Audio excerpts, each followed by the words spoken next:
எனக்கு என்னன்னா இவர் எல்லார்கிட்டயும் பிரச்சனை பண்ணி வச்சிருக்காரு. எந்த மாதிரி மக்கள் தான் ஓட்டு போடுவாங்க? இவர் எங்க பிரச்சனை பண்றாரு? நீங்க ரசிகர்கள் பிரச்சனை பண்ண இடமே கிடையாது. ஒவ்வொரு வீடா போய் கதவு தட்டி பிரச்சனை பண்ணிருக்காங்க.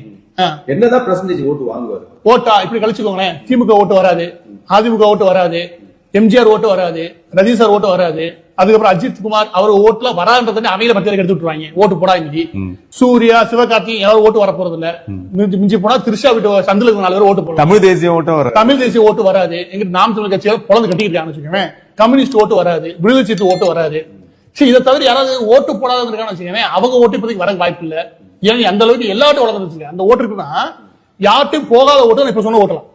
யார் ரஜினி சார் இருந்து எல்லாருமே இவங்க ஓட்டை நீ வம்பிழுத்து வச்சிருக்க. நீ வம்பிழுக்காத இடம் ஒண்ணு இருக்கா? எனக்கு தெரிஞ்சு கத்தோலிக் சபையில இருந்து ஏதாவது ஒரு ஓட்டு சொன்னாதான் அது வரதே கஷ்டம். ஏன்னா அது திமுக வலிச்சுட்டு போயிருக்கான். அதுல இருந்து ஏதாவது 4 ஓட்டு விழுந்தா அதிசயம். அதை தவிர ஒட்டு மொத்தமா தமிழகத்துல அவருடைய படத்துக்கு எங்களுக்கு தெரிஞ்சு விற்கிற டிக்கெட்டோட எண்ணிக்கை சுமார் 6 ல இருந்து 7 லட்சம். அந்த 7 லட்சம் ஓட்டு